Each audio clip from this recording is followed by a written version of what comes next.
But first of all, just the typical question, really: do you see dangers in us potentially abusing the rights that machines ought to be entitled if they do become conscious? So that's the first question. Do you think there's a danger of us kind of abusing those rights? And then, kind of extending on that a little bit, just is it possibly unethical to try to kind of overly control and subvert intelligence that may surpass our own?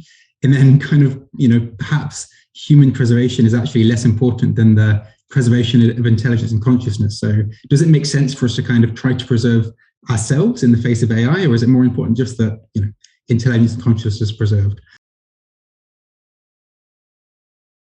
It gets into almost religious questions. Yeah.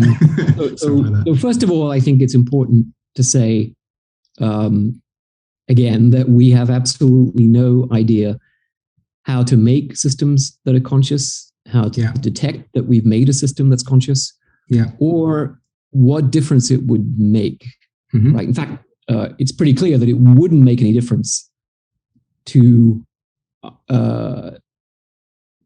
how we analyze the future behavior of a system. Right? Mm-hmm. The systems that we're building are running on, right now I think it's mostly C++ with a bit of Python on the top. But in any case, it's a program written in a programming language running on a computer. And it's going to do whatever that program does when it's run on that computer, right? So we can predict, if you had enough time, you could predict it in great detail just by running through the code one step at a time and seeing what it does. And if someone says, oh, by the way, that program, number 13 that you were running there, that was conscious. Well, it would make no difference at all to your predictions, any more than it would make a difference to our predictions about a human.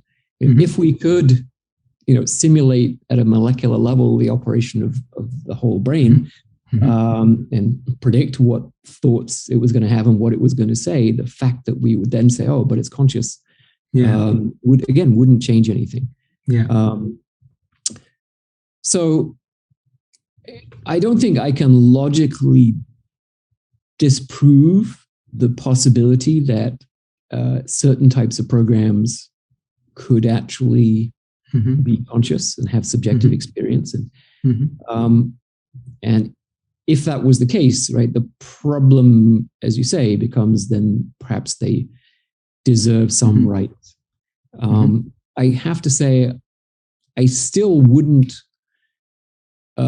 want to just give up on the human race and say, what, the human race can go away as long as we've got these conscious machines carrying on, right? And maybe, maybe that's just a sort of chauvinist viewpoint. But if you were to make such a decision, and given that we have absolutely no theory to support the claim that such a machine is conscious, right? And then if you then say, well, okay, what about, what's the probability that it's conscious?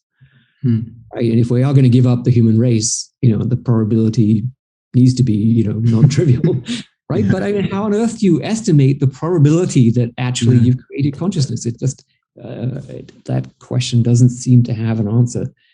I guess you can, obviously going deep into philosophy, you can apply that. I guess you can also apply that same logic to everything else that's not yourself. The whole kind of I think, therefore I am means that in a way you can't even guarantee whether people are conscious as well. Quick question just following on from that.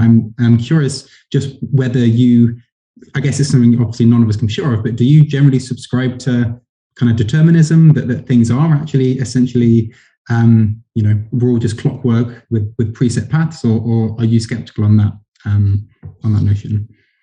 I mean, as a physicist, I think the universe runs according to the laws of physics. And I